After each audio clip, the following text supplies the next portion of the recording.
कर भला तो हो भला। यह कहावत तो आपने बहुत सुनी होगी, लेकिन यह कहावत बनी कैसे? आज हम आपको इसकी कुछ कहानी सुनाएंगे। प्राचीन समय की बात है। सुंदर नगर में सुकृति नामक एक राजा राज्य करता था।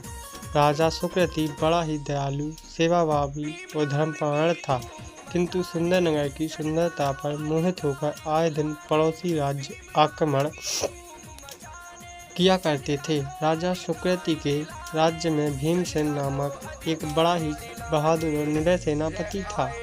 वह कभी भी आक्रमणकारियों को राज्य की सीमा में प्रवेश नहीं करने देता था। सेनापति राज्य के प्रति वफादार तो था, लेकिन एक बार एक युद्ध में जीत उन्हें बहुत महंगी पड़ी।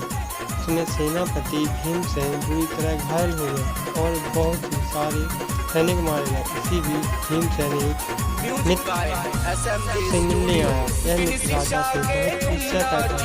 उसने भीमसेन को राजा के खिलाफ भड़काना शुरू कर दिया। वह कहने लगा कि मैं दिन रात जूझ रही हूँ और राजा का प्रयास कर रहा है।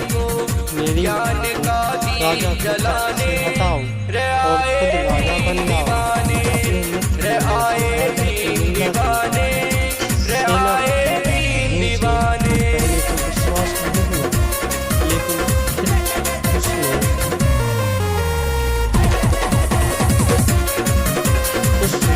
स्वयं राजा बनने का निर्णय लिया। मन में बुद्धि का जाप करो तुम और बिना विश्वास करो तुम। मन में बुद्धि का जाप करो तुम और बिना विश्वास करो तुम और बिना विश्वास करो तुम। ये सत्य की राह दिखाने रे आए भीम दीवाने, रे आए भीम दीवाने, रे आए भीम दीवाने। भीम नाम की धूम मचाने, जनता को अधिकार दिलाने। भीम नाम की धूम मचाने, जनता को अधिकार दिलाने, जनता को अधिकार दिलाने। रे आए भीम दीवाने, रे आए भीम दीवाने, रे आए भीम दीवाने, रे आए भीम दीवाने। के रास्ते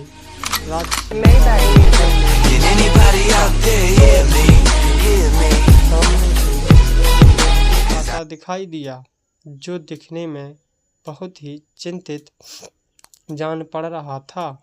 राजा सुकृति के नजदीक आकर वह बोला, भाई जरा राजा सुकृति के महल का रास्ता बता देना, मुझे उनसे जरूरी काम है। राजा बोला, सुकृति से क्या काम है? अजनबी बोला, मैं पास के गांव में रहता हूँ। मेरी पत्नी बहुत बीमार है। उसके इलाज के लिए मेरे पास पर्याप्त धन नहीं है। मैंने सुना है राजा सुकृति बहुत दयालु राजा है। कोई भी दिन दुखी उसके महल से खाली हाथ नहीं जाता है। राजा बोला, चलो मैं तुम्हें राजा सुकृति के पास पहुंचा देता हूँ। यह कहकर वह उस अजनबी को राजमहल की ओर ले गया। वह सीधे राज दरबार में जा पहुँचे। राजा सुकृति को स्वयं वापस आया देख सभी सभासद अचंभित हो उठे। दरबार में पहुंचकर राजा सुकृति ने सिंहासन पर बैठे राजा भीमसेन से कहा, तुमने मुझे पकड़ने के लिए एक सहस्त्र स्वर्ण मुद्राओं का इनाम रखा है ना, वो इनाम इस व्यक्ति को दे दो। ये मुझे पकड़कर लाया है और मेरे साथ तुम जो चाहो सो कर सकते हो।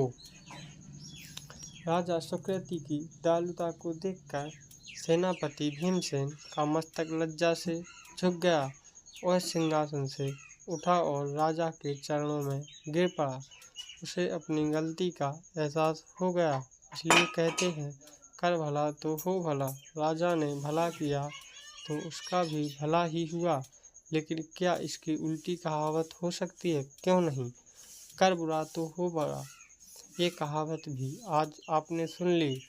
अब इसकी कहानी भी पढ़ लीजिए, वो मैं आगे के पार्ट में दूंगा।